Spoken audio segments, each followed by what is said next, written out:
in the world of technology. And because we are having the Africa Engineering Week, this particular week we'll be having Dr. Monica Mosenero, Honorable Dr. Monica Mosenero. So why not celebrate all women in the field of tech? But good morning, my name is Julie F. Nantava, and I would like to find out who Robert is crashing on. I always do the show with Robert Chirabo Nyonyintono. Good morning, Robert. A lovely morning to you, Julie. Right. How are you? I'm well, thank you. How are you? How was your night? It was beautiful. Beautiful? Short but beautiful. Definitely it must be short because you must wake up very early because Ugandans are waiting. All right. And of course, we have to let them know what is happening, but also set that pace for yet a new day. You know, I believe that every time you rest at night and wake up, it's a new day.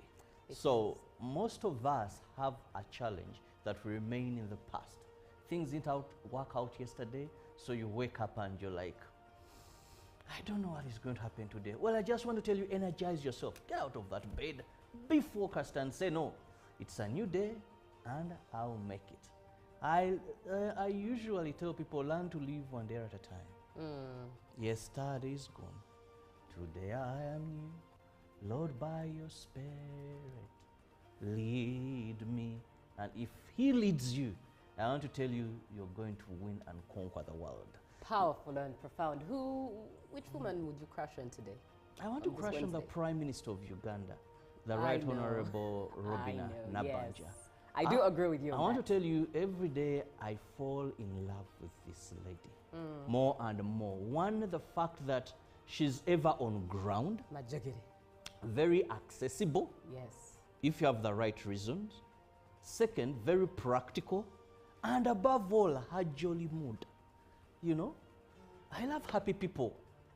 For me, as long as I love happy people. Right. People who have the vibe. You know, when she comes at a function, if it's dancing, she will be there.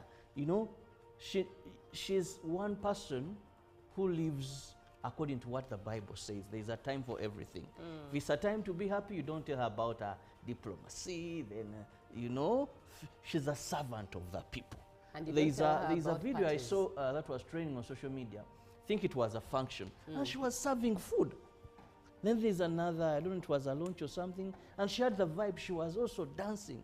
So I crush on you, Right Honorable Prime Minister. Thank you so very much for showing other leaders that when you're elected into power, you're a servant of the people. You know, I agree with you. Recently, sometimes when people get to authority, you know, they think they're on another planet. They distance themselves from the people that need them. But the Right Honorable Robina Nabanja, she hasn't done that. And I think she's a very good example for young leaders to emulate. That it's leadership, but stay yourself. Be who you were before you came into that office. Because when you leave that office, you will come back to the people. Right, and the fact that when it comes to indeed serving people or having jovial moments, she's never political. You know, on Sunday, I think it must have been Sunday, I watched an event she was at. It was a church event, and the Honorable Matthias Mboga was there. But she, you know, she happily called him out in the sense of let's be happy and please let's serve Uganda. It's not about politics. Me, I'll be the Prime Minister. You can also come and serve with us. And she was just now you've just talked about it was a church fundraising. I think they were raising money to complete a certain cathedral. Cathedral, yes. Now, yesterday, the chairperson of the Electoral Commission, Justice Simon Byabakama, warned and urged places of worship that please do not invite candidates to fundraisings. You know, because we know you're standing as a member of parliament for that position. Now we invite you, you want to complete a church and you must make a donation. Right. He said this will amount to bribing. He warned candidates who have been nominated by the Electoral Commission. One, not to start campaigns because the official time is not yet, but also he vowed to prosecute. He vowed those that engage in bribery. And remember, if there is evidence when you've taken office that you bribed, you lose that position. It's a ground in court that someone can go to and say there was a fundraising, candidate Robert Chirabo Nyonyintono, aspiring for road mayor, donated 10 million. Because it is believed you're influencing those people in your favor. So churches, places of worship, if I may take it that way, please avoid tempting these people. Because at the end of the day, yes, this person will come, you'll invite them, they will pray with you, but someone will capture that as evidence. Now, when this person wins that position, someone will go to court, and if evidence is provided, this person is likely to lose their seat. So this has been a moment where many people, now it is time we get them to give back. But if that can amount to a bribery, well, then that candidate, even if they have won, they would lose their seat. Right, very pertinent point of note to take there. Let's take that trip down the local scene.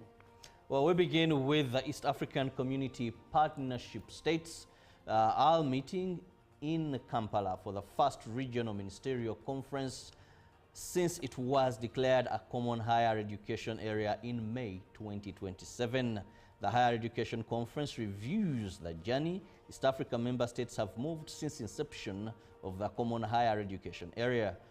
President Museveni cited imbalances in school fees charges for international students in Uganda, calling upon partner states to resolve the standards.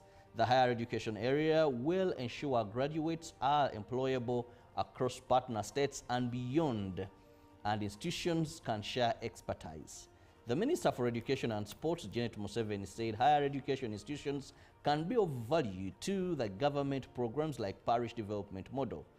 Since inception, the East African Common Higher Education area has adopted frameworks in qualifications, developed a regional quality assurance framework to ensure quality.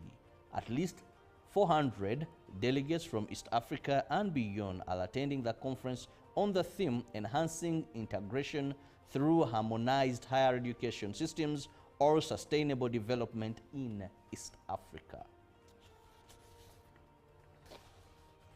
The Prime Minister, Robin Anabanja, has presented a service delivery scorecard of the NRM government performance in Wakiso District from 2021 and 2025 term of office. In the sector of education, Wakiso District has 100 parishes, whereby each parish has a universal secondary living education school, which is 100% scored. The district has 27 sub-counties and at least 21 have government-aided secondary schools, which is 78% score. The Prime Minister also elaborated other sectors where government has scored highly.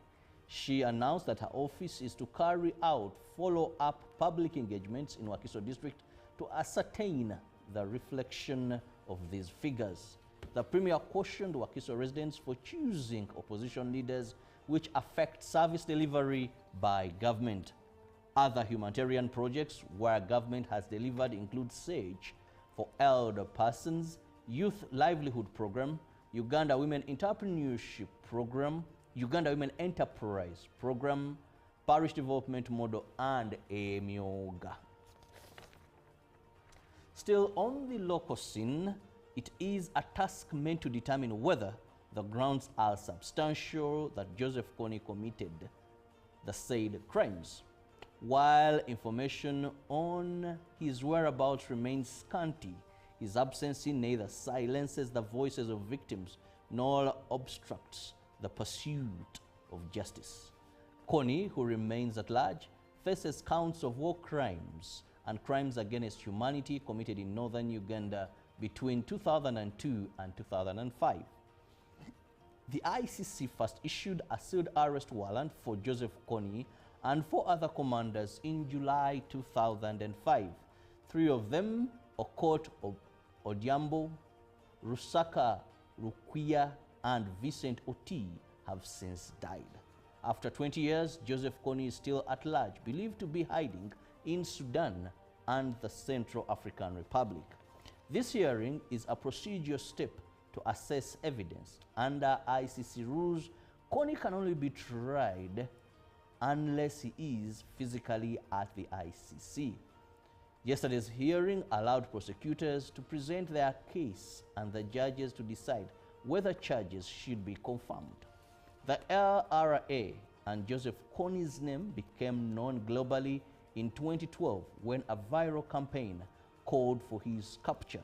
The international effort put $5 million banquet, but Joseph Kony remains at large. The hearing continues.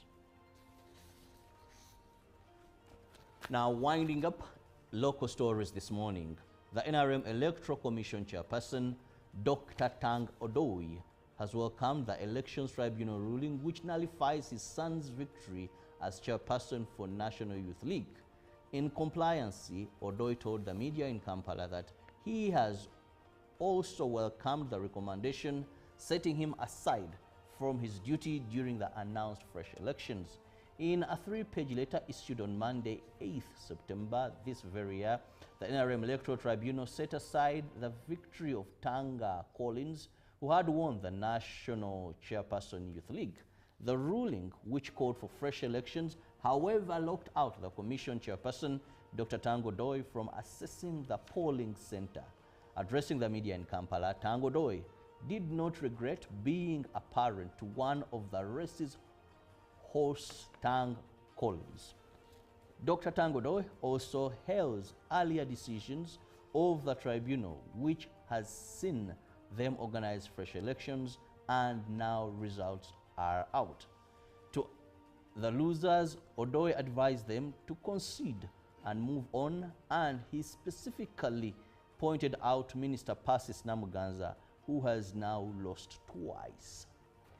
And Julie, I leave room for you to take us through international stories, but of course it wasn't easy for the minister when again you go for fresh elections. I know. And you get a loss. I saw her at one of the centers trying to argue out things are not, but I think the best thing is to say there's always a winner and there's always a loser. And the winner Now, takes if it all. you lost, you appealed, you had fresh elections, again you've lost, take it in good faith and let's move forward, because there's so much, you know, that the party has to do.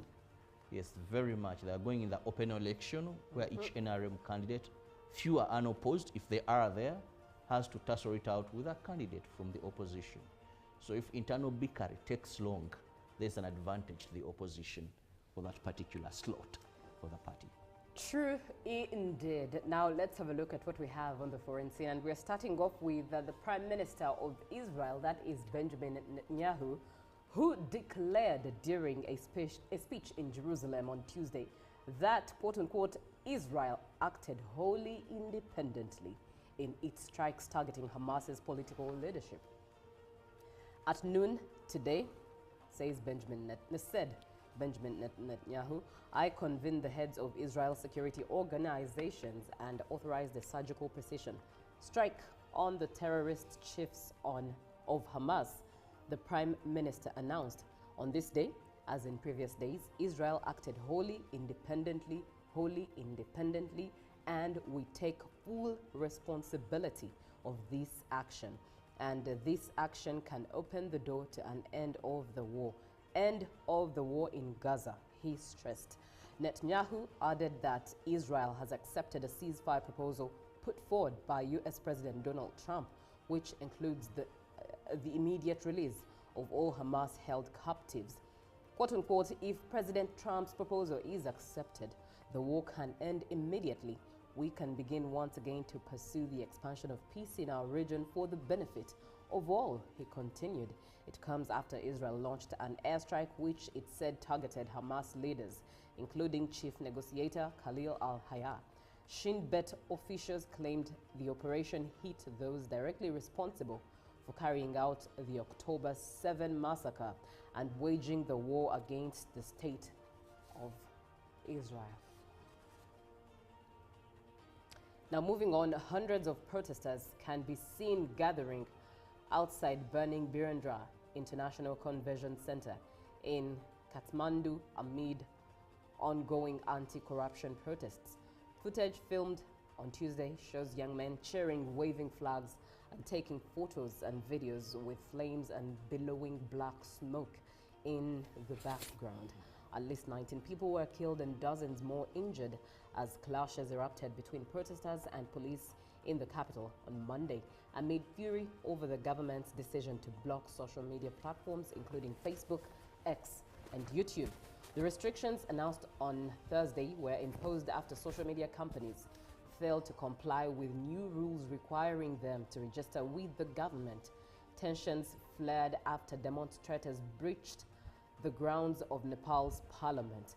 Police responded with water cannons, tear gas, and live ammunition, while authorities in Kathmandu expanded the curfew zone to contain unrest. According to reports, over 100 people, including 28 police officers, were treated for injuries, with some protesters transporting the wounded to hospitals on motorcycles. Prime Minister KP Sharma Oli called an emergency cabinet meeting following the unrest. Now coming to the continent, the Grand Ethiopian Renaissance Dam GERD, Africa's largest hydroelectric project, was inaugurated on the Blue Nile River in the Benishangul Gumuz region.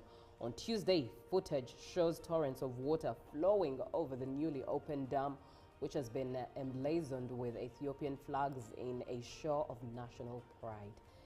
The $5 billion GERD was funded by the state with domestic resources and reportedly has a capacity of 5,150 megawatts, equivalent to 3 medium-sized nuclear power plants and enough to double Ethiopia's electricity output. Quote unquote, before the construction of this dam, we did not have electricity in our house. Now, thanks to the dam, we have electricity, a local man said. GERD has long been a source of dispute with downstream countries, Egypt and Sudan, who fear the dam will significantly reduce their freshwater supplies. Ethiopia maintains that GERD will not harm downstream nations and will help prevent flooding by regulating water flows.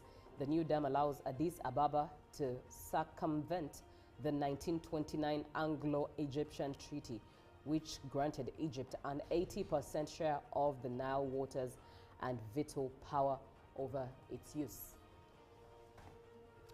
Well, that's all from the international scene. Let's quickly take a look at what we have in the press today, Robert.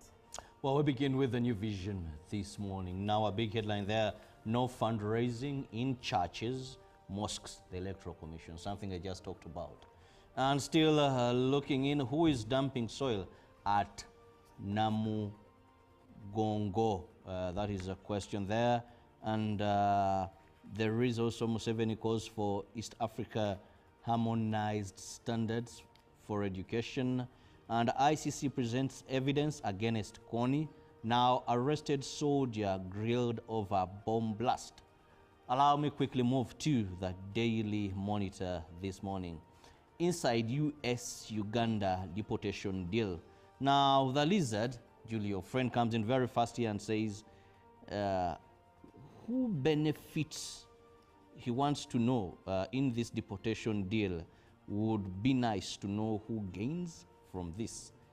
And Aga Khan V jets in the country today. Kony wanted all Acholi dead, said ICC prosecutor. And still moving on, well, the education column, Excel in PLE, there's so much for you, and nominations enter last lap. Some of the aspirants who were nominated by the Electoral Commission yesterday, their pictures, their pictures are there. Well, I end the dailies at that, Uganda.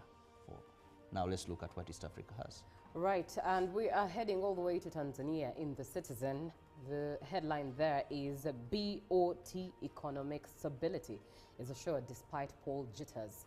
And in there, despite the country being in an election season, the Bank of Tanzania has assured that the public that the economy will remain stable as it takes measures to keep inflation under control and the shilling stable.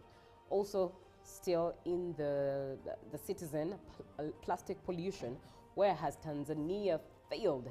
That's a story to look forward to. But also Bashiru, why Samia deserves another term, and JKCI Cycle Care team up to aid in athlete recovery. All of that, get yourself a copy of the Citizen and dig more And looking at the Daily Nation in Kenya, race against time is the headline there. And Gachagua 2027 Kingmaker or going for crown. Also relief for teachers and civil servants on disputed allowance. And that is a brief of what is in the Daily Nation. Grab yourself a copy of any of the papers and get to enjoy the detail of what is in there. That brings us to the end of what we have in the press today. Let's have a short break as you enjoy some music from Elaine. Like I mentioned earlier, we are having a conversation with Honorable Dr. Monica Mosenero, and this is because it's Africa Engineering Week 2025. Good morning. Live from UBC Studios in Kampala, this is Good Morning Uganda.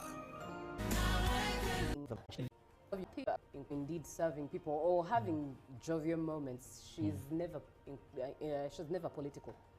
You know, on Sunday, I think it must have been Sunday, I watched an event she was at. It was a church event, and the Honorable Matthias Mpuga was there. But she, you know, she happily called him out in the sense of let's be happy and please, let's serve Uganda. It's not about politics. Me, I'll be the Prime Minister. You can also come and serve with us. And she was just... Now, you've just talked about it was a church fundraising. I think they were raising money to complete a certain cathedral. Cathedral, yes. Now, yesterday, the chairperson of the Electoral Commission, Justice Simon Byabakama, warned and urged places of worship that please do not invite candidates to fundraisings. You know, because we know you're standing as a member of parliament for that position. Now we invite you, you want to complete a church, and you must make a donation. Right. He said this will amount to bribing. He warned candidates who have been nominated by the Electoral Commission, one, not to start campaigns because the official time is not yet, but also he vowed to prosecute. He vowed those that engage in bribery. And remember, if there is evidence when you've taken office that you bribed, you lose that position. It's a ground in court that someone can go to and say there was a fundraising, candidate Robert Chirabo Nyonyintono, aspiring for road mayor, donated 10 million. Because it is believed you're influencing those people in your favor. So churches, places of worship, if I may take it that way, please avoid tempting these people. Because at the end of the day, yes, this person will come, you'll invite them, they will pray with you, but someone will capture that as evidence. Now, when this person wins that position, someone will go to court, and if evidence is provided, this person is likely to lose their seat. So this has been a moment where many people, now it is time we get them to give back. But if that can amount to a bribery, well, then that candidate, even if they have won, they would lose their seat. Right, a very pertinent point of not to take there. Let's take that trip down the local scene. Well, we begin with the East African Community Partnership States are meeting in Kampala for the first regional ministerial conference since it was declared a common higher education area in May 2027. The Higher Education Conference reviews the journey East Africa member states have moved since inception of the common higher education area. President Museveni cited imbalances in school fees charges for international students in Uganda, calling upon partner states to resolve the standards. The higher education area will ensure graduates are employable across partner states and beyond, and institutions can share expertise. The Minister for Education and Sports, Janet Museveni, said higher education institutions can be of value to the government programs like Parish Development Model. Since inception, the East African Common Higher Education area has adopted frameworks in qualifications, developed a regional quality assurance framework to ensure quality. At least 400